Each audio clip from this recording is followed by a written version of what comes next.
तो पॉलिटी के अंदर सुप्रीम कोर्ट हुआ था तुम्हारा। अगला टॉपिक क्या चाहिए? अगर हम टॉपिक्स की बात करें तो कहाँ से शुरू किया था, याद है? कॉन्स्टिट्यूएंट असेंबली से शुरू हुआ था, इससे भी पहले शुरू हुआ था। कॉन्स्टिट्यूएंट असेंबली से पहले हम लोग कांग्रेस किए थे, है ना? 1885 से। फिर जब कांग्रेस के सेशंस किए थे हम लोगों ने, कांग्रेस के सेशंस किए थे सारे हमने 1885 से लेकर 1947 तक के। ठीक ना? इसके जितने भी इंपॉर्टेंट पॉइंट्स थे वो हम लोगों ने कवर किया था।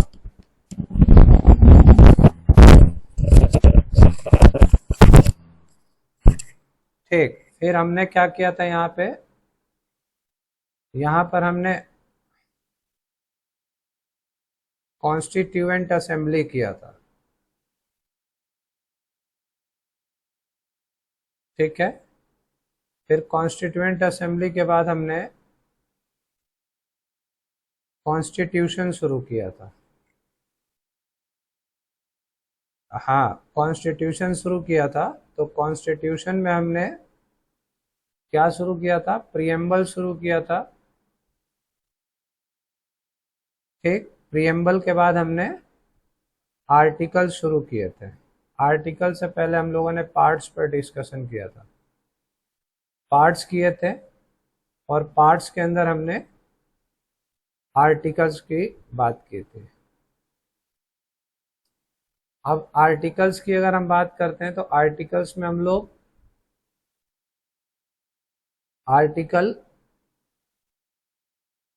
कहाँ तक चले गए थे हम लोग? जैसे अगर हम बात करें कि लिस्ट ऑफ आर्टिकल्स हमारे पास आए, तो कुछ याद है आर्टिकल्स किस किस पैटर्न पे हमने सीखा था?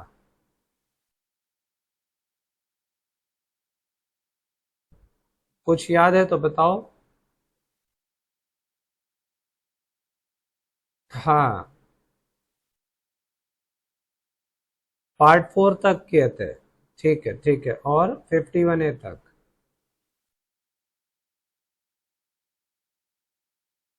चलो इसको एक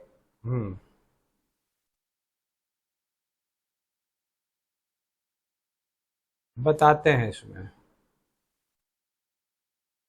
हाँ, चलो तो यहाँ पर एक बार उसको भी चेक कर लेते हैं। यहाँ पर क्या था हमारा? जैसे अगर हम बात करते हैं पार्ट 1 की, तो पार्ट 1 में क्या क्या डिस्कस करना था हमें? पार्ट 1 क्या दिखाता है? Union and it's territories. Union and it's territory. ठीक है, और यूनियन एंड इट्स टेरिटरी के आर्टिकल्स कौन कौन से आते हैं? इसके अंदर आर्टिकल्स क्या क्या डिस्कस किए थे हमने? आर्टिकल्स आते हैं 1 to 4। इसका पूरा चार्ट आपको बनवा दिया था। ठीक है, फिर इसके बाद पार्ट 2 हमने डिस्कस किया था। पार्ट 2 में क्या आता है? सिटीजनशिप, है ना? नागरिकता का अधिकार जो आता है। इसके अंदर कौन से आर्टिकल्स आते हैं? पार्ट 2 के अंदर आर्टिकल्स कहाँ से कहाँ तक कवर करते हैं? हाँ, 5 to 11 तक। ठीक है, इसके बाद हमने डिस्कस किया था पार्ट 3। पार्ट 3 क्या बताता है हमको? Fundamental rights. क्या? Fundamental rights. कितने होते हैं फंडामेंटल राइट्स? कितने फंडामेंटल राइट्स होते हैं हमारे? बताओ। 9। पहले कितने थे? अर्लियर 8 थे, और सॉरी 7 थे। मैं ही कंफ्यूज हो जाऊंगा। 7 थे, अब कितने हैं? वो कह रही है 164, नाउ 6 है। ठीक है, तो फंडामेंटल राइट्स अब कितने हैं? 6। 365 आर्टिकल्स थे। अब यहाँ पे फंडामेंटल राइट्स कौन कौन से थे? Right to equality, right to equality, right to freedom, right to freedom, ये याद रखना है, राइट टू फ्रीडम। ठीक है, right against exploitation,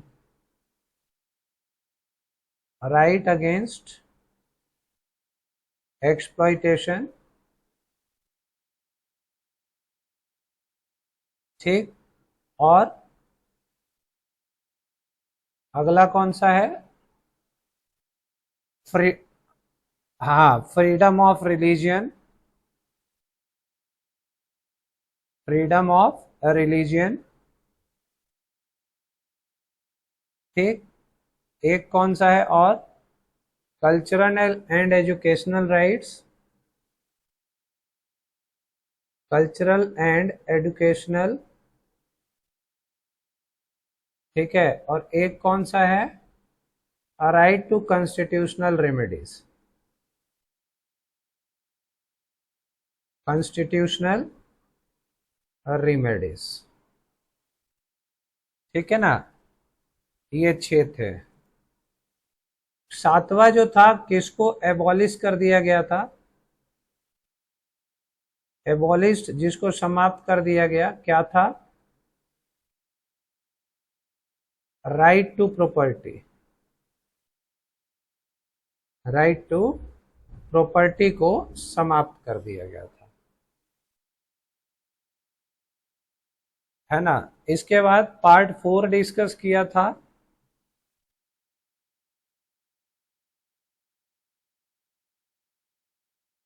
part 4, part 4 में क्या आता है? डायरेक्टिव प्रिंसिपल्स, डायरेक्टिव प्रिंसिपल्स आते हैं। ठीक है, और डायरेक्टिव प्रिंसिपल्स के आर्टिकल्स कहां से कहां तक हैं?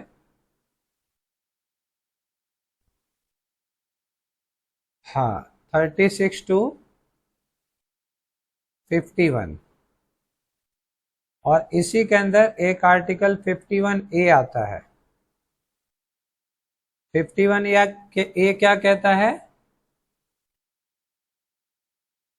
फंडामेंटल ड्यूटीज को बताता है।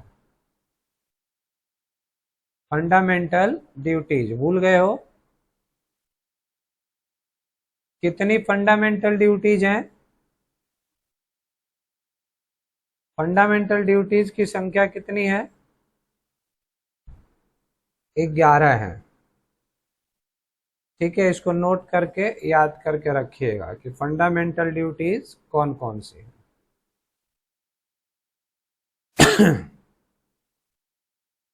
ठीक है जी, और इसको 4A भी कहा जाता है फंडामेंटल ड्यूटीज के अंदर।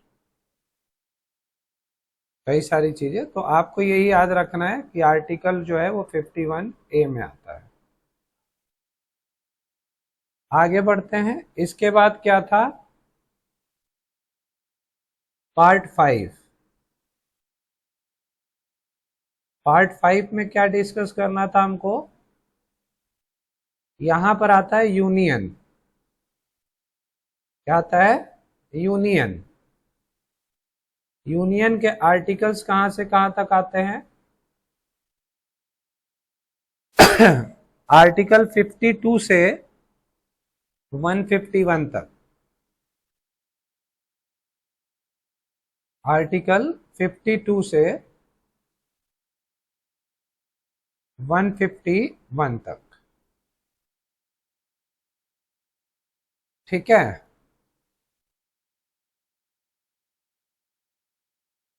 क्लियर है?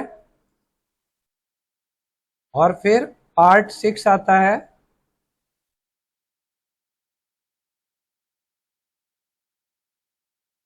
स्टेट्स, राज्यों से संबंधित। और स्टेट्स के आर्टिकल्स कहां से आते हैं? 152 से 237।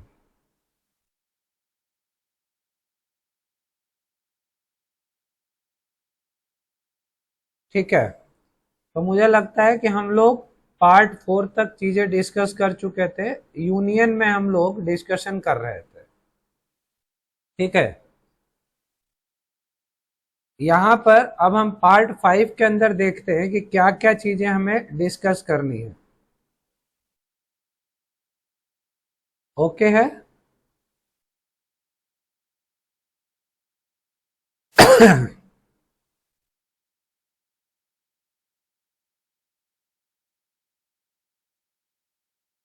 चलो,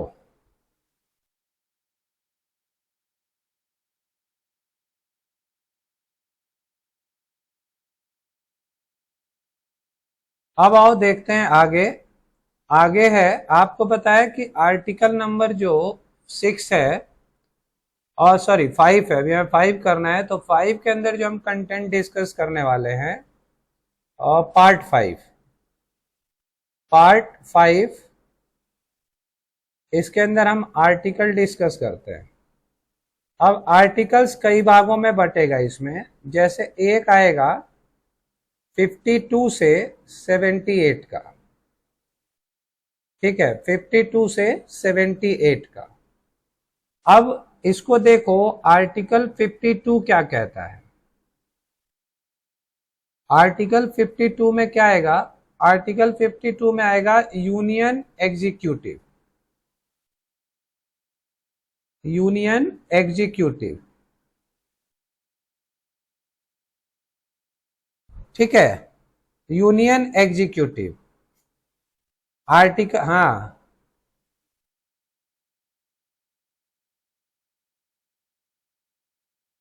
आने वाला है बेटा जी, आने वाला है। अभी मैसेज भी आया था, रेलवे का एग्जाम भी जल्दी होगा। मैं बता दूंगा, जैसे ही आएगा मैं अपडेट कर दूंगा। यूनियन एग्जीक्यूटिव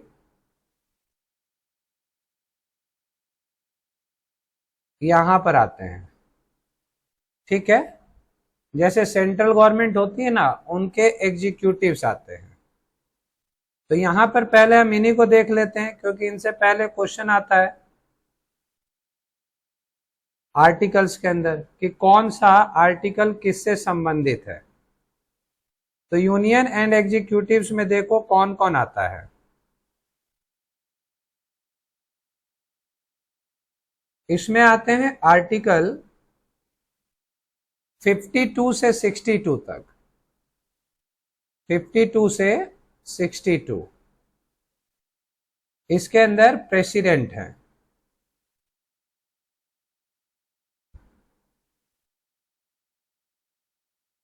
ठीक है, इसके अंदर कौन है?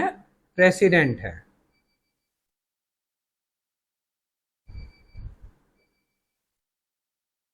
तो अगर पूछे कि प्रेसिडेंट कहां से कहां तक आते हैं, तो 52 से 62 तक आते हैं। क्लियर है? आगे बढ़ते हैं। तो अब प्रेसिडेंट करा चुका हूं। अगला देखो, अगले आर्टिकल की अगर हम बात करते हैं, तो अब यहां पर आता है 63 से 73 तक वाइस प्रेसिडेंट। वाइस प्रेसिडेंट, ठीक है, आर्टिकल 63 से 73 तक कौन मिलता है? Vice president. कोई बात नहीं, वाइस प्रेसिडेंट नहीं हुआ है, करवा देंगे उसको। ठीक है, अभी अभी आगे के आर्टिकल्स लिख लो एग्जीक्यूटिव्स में। अब जैसे आर्टिकल आर्टिकल 74 है। आर्टिकल 74 में क्या होता है? Council of ministers. Council of of ministers होते हैं। ठीक है, काउंसिल ऑफ मिनिस्टर्स कौन से होते हैं? जैसे आप टीम ऑफ प्रधानमंत्री होती है ना, जिनके पास मिनिस्ट्रीज होती हैं, अलग अलग मिनिस्ट्रीज, तो वही टीम ऑफ पीएम जो होती है, काउंसिल ऑफ मिनिस्टर्स, अलग अलग जो डिपार्टमेंट्स होते हैं मिनिस्ट्रीज के, तो वो काउंसिल ऑफ मिनिस्टर्स किस लिए होते हैं? To advise president, to advise, to aid and advise the president. ठीक है, आर्टिकल 74 क्या कहता है? Council of ministers. अगला देखते हैं, आर्टिकल 75। तो आर्टिकल 75 क्या है? अदर प्रोविजंस आते हैं इसके अंदर, other provisions as to ministers.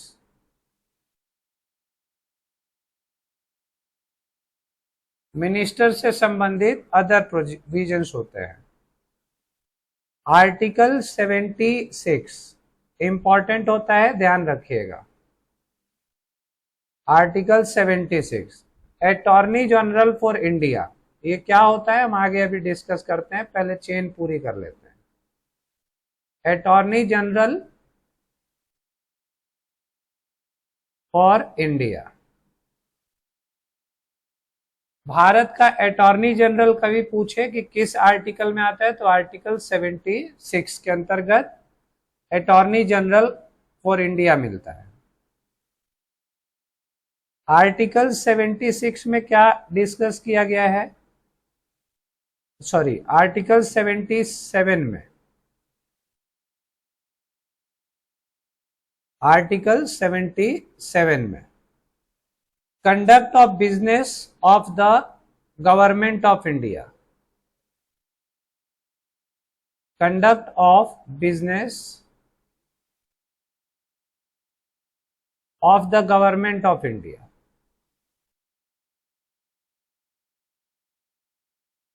Of the government of India. Article 78 कहता है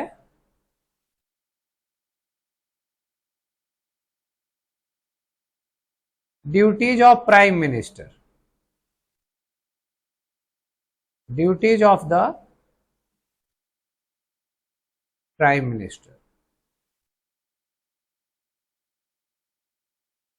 इसके अंदर जो इंपॉर्टेंट बातें हैं, एक तो हमें प्रेसिडेंट पढ़ना है, ये हमारे लिए इंपॉर्टेंट है, जो हमने पढ़ा हुआ है, डिस्कस किया है। देन वाइस प्रेसिडेंट पढ़ना है। अलग अलग काउंसिल ऑफ मिनिस्टर्स को पढ़ने की जरूरत नहीं पड़ेगी। आपसे ये हो सकता है खाली इतना ही पूछने की गुंजाइश होती है एग्जाम्स में कि काउंसिल ऑफ मिनिस्टर्स जो है वो किस आर्टिकल के तहत आते हैं, तो आर्टिकल 74 के अंतर्गत आते हैं। और काउंसिल ऑफ मिनिस्टर्स का क्या काम होता है, तो टू एडवाइस द प्रेसिडेंट होता है। ठीक है, तो बहुत ज्यादा डीप जाने की जरूरत नहीं पड़ती है इसमें। फिर आपको मैंने बताया कि एक आपका अटॉर्नी जनरल ऑफ इंडिया जो होता है वो आर्टिकल 76 मोस्ट इंपॉर्टेंट हो जाता है। ठीक है, क्योंकि ये क्वेश्चन देखा गया है कई बार कि अटॉर्नी जनरल फॉर इंडिया जो है वो किस आर्टिकल के अंतर्गत आता है, तो आर्टिकल 76 आपको याद रखना है।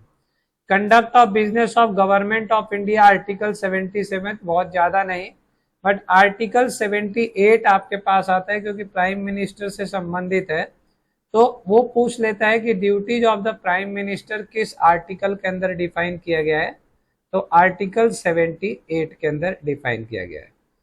तो यानी कि पार्ट 5 का एक हिस्सा जो आप देखते हैं कहां से कहां तक, 52 से 78 में, इसमें आपका प्रेसिडेंट इंपॉर्टेंट होता है, प्रेसिडेंट का पूरा हिस्सा इंपॉर्टेंट है, वाइस प्रेसिडेंट इंपॉर्टेंट होता है, ये हिस्सा बहुत इंपॉर्टेंट होता है, then attorney general for India हो जाता है और duties of the prime minister हो जाता है। क्लियर है यहां तक की सारी बात? चलो फिर प्रेसिडेंट आपको रिवीजन भी करा देता हूं और यहां से हम लोग शुरुआत करके आगे बढ़ते हैं। ठीक है, तो हमारा टॉपिक है द प्रेसिडेंट ऑफ इंडिया। ठीक है, अब ये क्या होता है? The highest office of India होता है, the highest office, the highest office in India होता है, सबसे ऊपर। ठीक है, यहां पर आपको कुछ बातें याद रखनी है। Head of the Indian state कहलाते हैं president, head of the Indian states कहा जाता है इनको। प्रेसिडेंट को the first citizen of India भी कहा जाता है, the first citizen of India.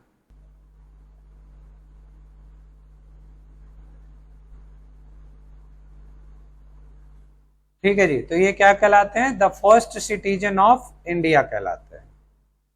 ठीक है, तो प्रेसिडेंट ऑफिस जो है या प्रेसिडेंट का पद है the highest office in India, head of the Indian states, the first citizen of India. Next देखते हैं, इसमें the commander in chief of the Indian armed forces होते हैं। क्या होते हैं? The commander in chief, the commander in chief of the Indian armed forces, armed forces। अब आगे बढ़ते हैं। आगे देखो, प्रेसिडेंट बनने के लिए क्वालिफिकेशंस क्या होनी चाहिए? तो qualifications of president of India, of the president of India, Bharat का राष्ट्रपति बनने के लिए क्या क्या क्वालिफिकेशंस होनी चाहिए? तो सबसे पहले देखो कि सिटीजन ऑफ इंडिया होना चाहिए,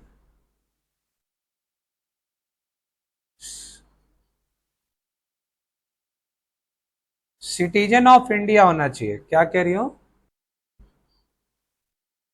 नहीं, ये रहा ना, president of India the highest office in India होता है, head of the Indian states होता है, the first citizen of India होता है, the commander in chief of the Indian armed forces होता है। ठीक है, आगे आपका है, अब आता है qualifications of the president of India. Bharat का राष्ट्रपति बनने के लिए क्या क्वालिफिकेशंस होनी चाहिए? तो सबसे पहले तो भारत के नागरिक होने चाहिए। जो भी इलेक्शन में हिस्सा लेंगे प्रेसिडेंट बनने के लिए वो भारत के नागरिक होनी चाहिए। ठीक है, कंप्लीटेड 35 ईयर्स ऑफ एज, 35 साल की आयु होनी चाहिए, कंप्लीटेड 35 ईयर ऑफ एज, 35 साल की आयु, यानी मिनिमम एज जो होनी चाहिए वो कितनी होनी चाहिए? 35 ईयर, और मैक्सिमम नॉट डिफाइंड, ये भी आपको ध्यान रखना है। तो मैक्सिमम क्वालिफिकेशन जो है वो प्रेसिडेंट बनने के लिए वो डिफाइंड नहीं है, वो कितनी भी हो सकती है। क्लियर है ये बात? अगला देखो, ही और she should be qualified for the election as a member of the Lok Sabha, मतलब लोकसभा का इलेक्शन के लिए क्वालिफाइड होने चाहिए, मतलब जो लोकसभा के सदस्य बनने की विशेषताएं हैं वो होनी चाहिए। वैसे तो लोकसभा का सदस्य बनने के लिए मिनिमम एज जो है वो कितनी है? आपको पता है लोकसभा का सदस्य किस एज में बनता है इंसान? लोकसभा का सदस्य बनने के लिए तो 25 ईयर की एज होनी चाहिए, लेकिन इनकी एज जो है वो 35 ईयर होनी चाहिए। बाकी सब प्रावधान लोकसभा जैसा ही होना चाहिए। तो एक चीज और आप लिख सकते हैं कि क्वालिफाइड फॉर किसके लिए? Election a member of the Lok Sabha, member of the Lok Sabha, ठीक है। अब देखो ही और she should not, person should not hold, should not hold any office of profit, any office of profit। इसका मतलब क्या है, जो व्यक्ति राष्ट्रपति बनने जा रहा है, जो व्यक्ति राष्ट्रपति के इलेक्शन के लिए जा रहा है, उसके साथ विशेषता यह है कि एक तो भारत का नागरिक होना चाहिए, मिनिमम आयु 35 साल की होनी चाहिए, लोकसभा का सदस्य बनने के लिए जो भी आवश्यकताएं होती हैं वो मिनिमम आवश्यकताएं उसकी होनी चाहिए, एज को छोड़कर बाकी सारी चीजें आती हैं, क्योंकि लोकसभा का सदस्य बनने के लिए मिनिमम आयु ही 25 ईयर है, ठीक है। अगली बात है कि he or she should not hold any office of profit, वो किसी प्रॉफिट यानी लाभ के पद पर नहीं होना चाहिए, ठीक है। मतलब कहने का मतलब है कि अगर वो किसी पद पर है और अगर वो प्रेसिडेंट चुना जाएगा तो उसको उस पद से इस्तीफा देना होता है, ठीक है। तो ये तो गवर्नमेंट सेक्टर्स में हर जगह नियम लागू होता है, क्लियर है। इसके अलावा बात करें तो प्रेसिडेंट को ना कुछ और भी कंडीशंस फॉलो करनी पड़ती है, जैसे आप नोट डाउन करें, अब प्रेसिडेंशियल कैंडिडेट जो होगा ना, अब प्रेसिडेंशियल कैंडिडेट, जो भी प्रेसिडेंशियल कैंडिडेट होगा has to fulfil the following condition, has to fulfil the following conditions. वो तो क्वालिफिकेशंस हो ही गई, उसके अलावा ये भी उसको फॉलो करना पड़ेगा। अब ये कंडीशंस कौन कौन सी हैं, आइए देखते हैं। जैसे जो भी कैंडिडेट है उसका नॉमिनेशन फॉर इलेक्शन जो होगा ना, नॉमिनेशन फॉर इलेक्शन, जब वो नामांकन भरता है ना, ठीक है, नॉमिनेशन फॉर इलेक्शन जो होगा वो subscribed by at least 50 electors, 50 electors, मतलब उसके फेवर में 50 इलेक्टर्स होने चाहिए, ठीक है। तो ये होने चाहिए, ये कैसे होने चाहिए, एज प्रपोजर, जैसे ये प्रपोज कर रहे हो इसको, एज प्रपोजर्स, एंड 50 इलेक्टर्स, और 50 इलेक्टर्स और होने चाहिए एज सेकेंडर्स,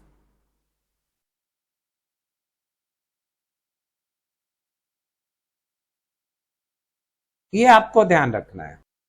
तो ये याद रहेगा, क्वेश्चन पूछा जाता है आपसे कि प्रेसिडेंशियल कैंडिडेट के लिए कितने इलेक्टर्स होने चाहिए प्रपोज करने के लिए और कितने इलेक्टर्स एज सेकेंडर्स होने चाहिए। तो पेयर में क्वेश्चन आता है, आपको 50-50 याद रखना है। यहां पर एक चीज और नोट करिए, सिक्योरिटी डिपॉजिट होता है, security deposit of, security deposit of ₹15,000। ये 15,000 रुपए की डिपॉजिट कहां पर होता है, in the reserve bank of India, in the reserve bank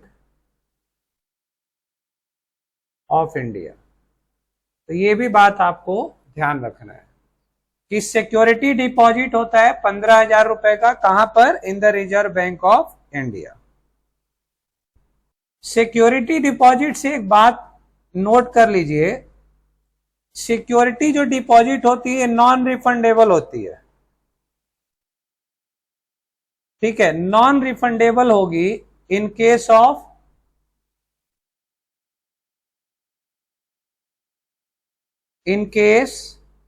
candidate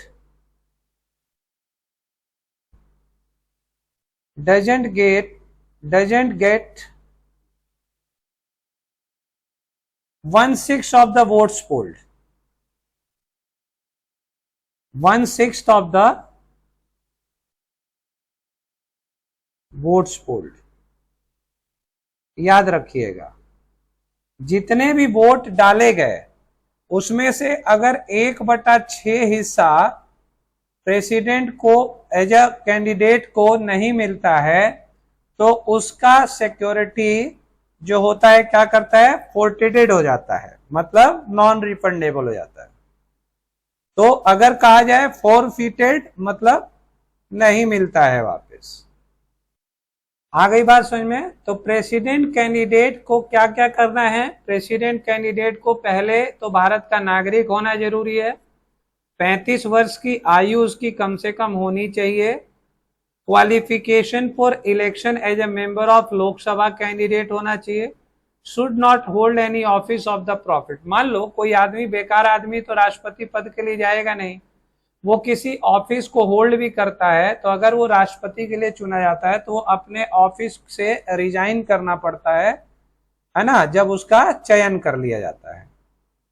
फिर कुछ कंडीशंस ये भी हैं कि उसका नॉमिनेशन भरने के लिए उसके पास 50 इलेक्टर्स होने चाहिए as a proposers and 50 electors होने चाहिए एज अ सेकेंडर्स। अब सिक्योरिटी डिपॉजिट करनी होती है उसे 15,000 रुपए की, जो कि रिजर्व बैंक ऑफ इंडिया में करना होता है। ये 15,000 नॉन रिफंडेबल होता है in case a candidate does not gate 1/6 of the votes polled. तो जो भी वोट डाले गए अगर उसका 1/6 हिस्सा उनको नहीं मिलता है तो वो पैसा नॉन रिफंडेबल हो जाता है, यानी सिक्योरिटी जब्त कर ली जाती है। अब डिस्कस करेंगे हम लोग इलेक्शन ऑफ प्रेसिडेंट।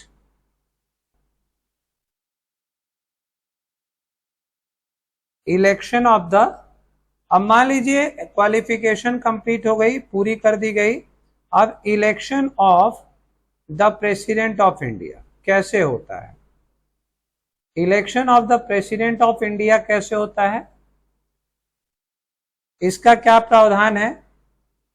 देखिए, एक तो ये याद रखिएगा कि not elected directly by the people of India, not elected directly by the people, है ना, लोगों के द्वारा डायरेक्टली इलेक्ट नहीं किया जाता है। ठीक है, तो कैसे किया जाता है? कैसे किया जाता है? बाय द मेंबर्स ऑफ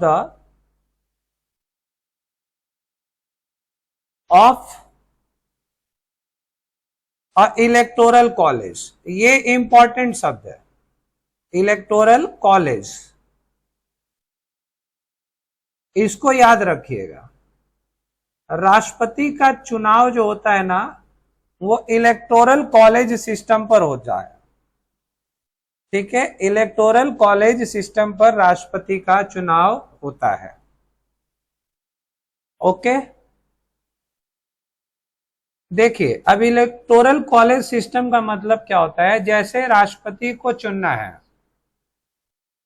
जो भी आपने लोकसभा के अंदर लोगों को चुन करके भेजा है ना, या राज्यसभा के जो सदस्य हैं, इलेक्टेड मेंबर्स जो हैं, ठीक है, तो कहा जाता है कि इलेक्शन जो होता है ना, इसमें कौन कौन पार्टिसिपेट करता है? Election of the president, election of the president में पार्टिसिपेंट्स अगर हम करें, participants in election of the president, तो कौन कौन हिस्सा लेता है? तो आपको ध्यान रखना है, elected members of Rajya Sabha, elected members of Rajya Sabha, Rajya Sabha and Lok Sabha. ठीक है, लोकसभा और राज्यसभा के इलेक्टेड मेंबर्स, नॉमिनेटेड मेंबर्स हिस्सा नहीं लेते हैं, क्योंकि राज्यसभा में जो मेंबर्स नॉमिनेट किए जाते हैं वो प्रेसिडेंट के द्वारा ही किए जाते हैं। तो ऐसा हो सकता है कि वो लोग प्रेसिडेंट के कैंडिडेचर के फेवर में वोट कर दें, है ना। लोकसभा में अब क्या है, नॉमिनेटेड कैंडिडेट्स हैं ही नहीं, सिर्फ इलेक्टेड कैंडिडेट्स हैं, क्योंकि एंग्लो इंडियन को खत्म कर दिया गया है। ठीक है, अब आता है elected members of the legislative assemblies of states. Elected members of the legislative assembly, legislative assembly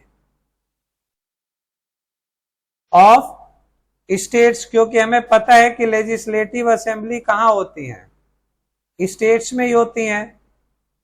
ठीक है, तो राज्यों के लेजिस्लेटिव असेंबली के लोग हिस्सा लेते हैं। और यहां पर एंड यूटीज, अब यूटीज में तो दो ही आते हैं ना, दो यूटीज कौन कौन सी हैं, दिल्ली और पुडुचेरी। ठीक है, दिल्ली और Puducherry,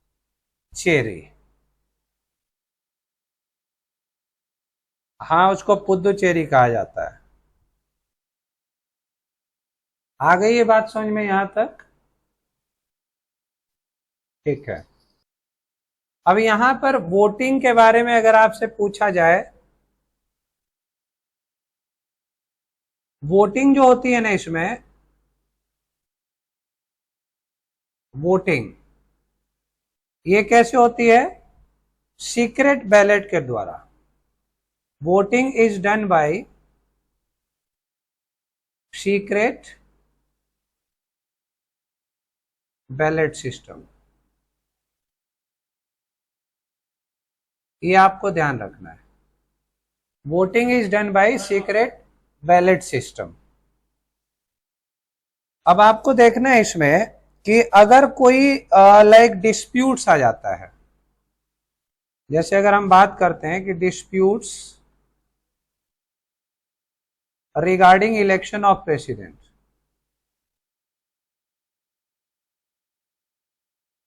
regarding election of the president, मान लीजिए कोई डिस्प्यूट आ जाता है, कोई प्रॉब्लम आ जाती है, तो उसके लिए इंक्वायरी कहां होती है, तो disputes regarding election of president inquired by किसके द्वारा, सुप्रीम कोर्ट, याद रखिएगा, सुप्रीम कोर्ट में। ठीक है, और इसका ही डिसीजन फाइनल होता है, whose decision is final,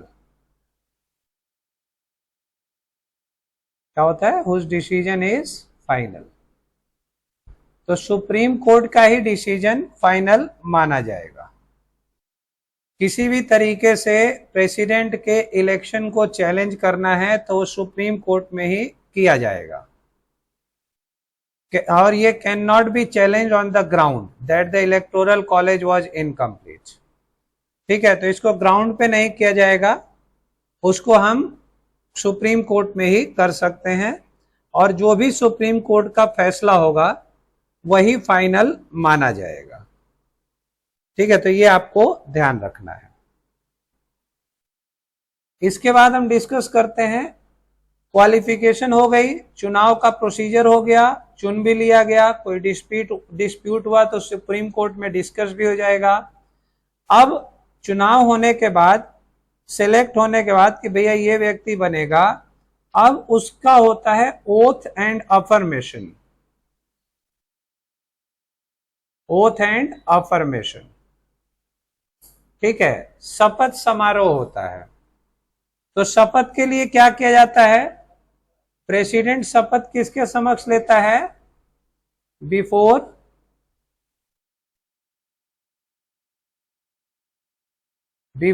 the chief justice of of India. ठीक है, इन हिज और हर एब्सेंस, मान लीजिए इन हिज और हर एब्सेंस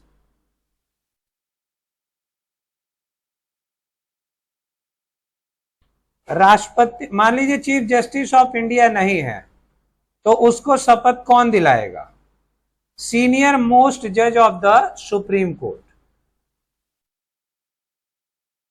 सीनियर मोस्ट जज ऑफ द सुप्रीम कोर्ट।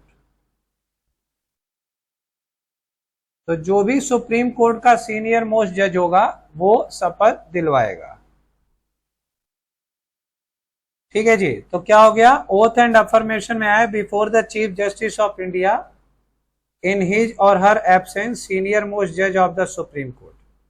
अगर हम इसका पीरियड देखते हैं, time period, period of work, tenure, ठीक है, तो ये होता है 5 years। In case of emergency,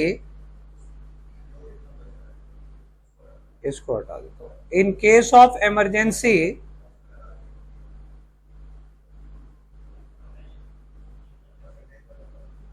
it could be extended for 6 months। It could be extended for 6 months। 6 महीने के लिए बढ़ाया जा सकता है, बट ये है कि आफ्टर 6 months इलेक्शन करवाना होगा। क्लियर है?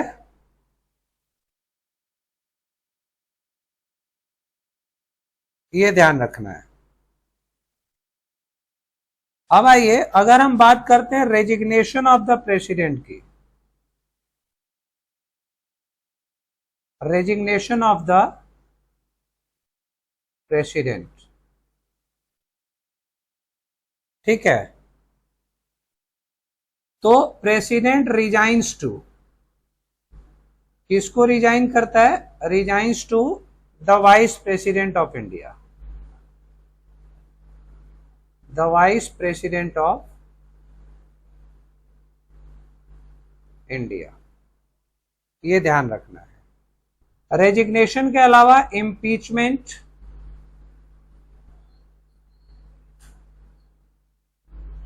नहीं, वो तो बहुत सारे होते हैं,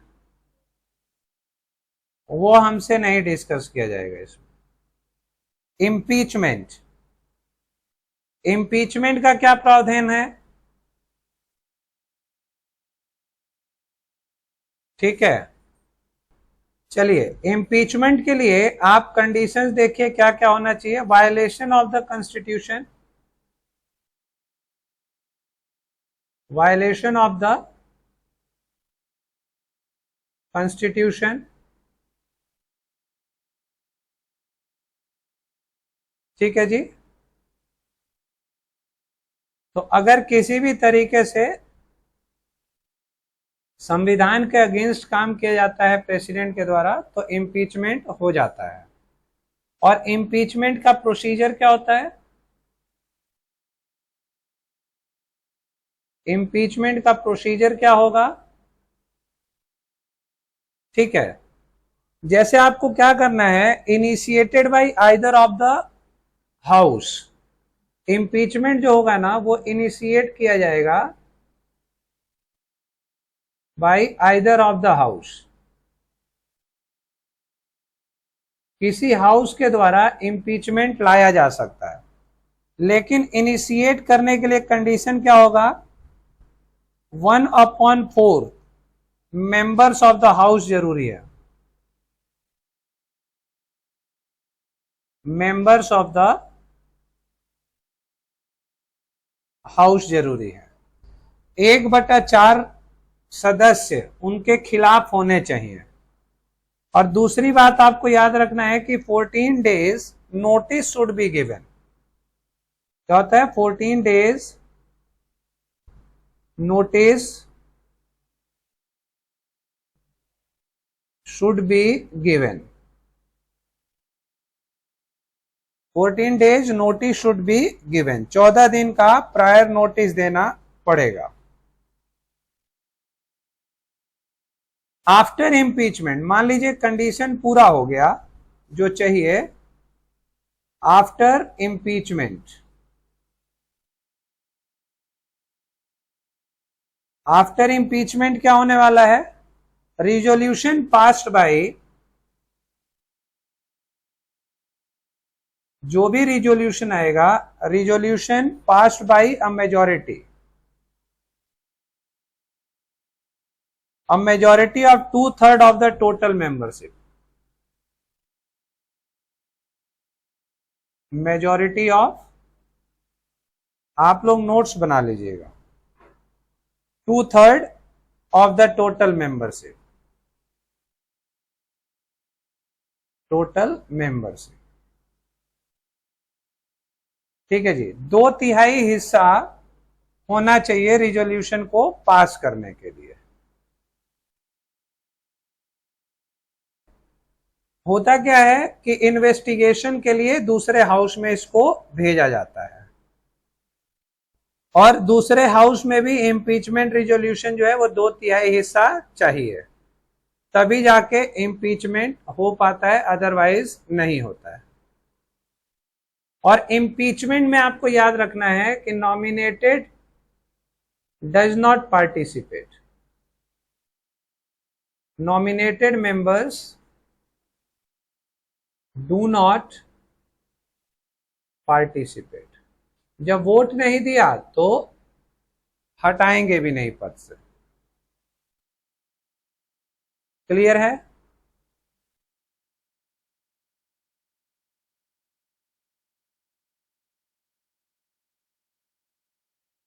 वैकेंसी किन किन कारणों से हो सकती है, वैकेंसी हो सकती है किन किन कारणों से, रेजिग्नेशन से,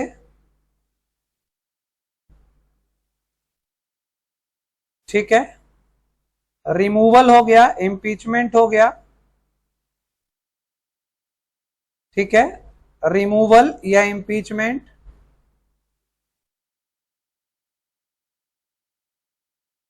और डेथ, डेथ हो सकती है, ठीक है जी,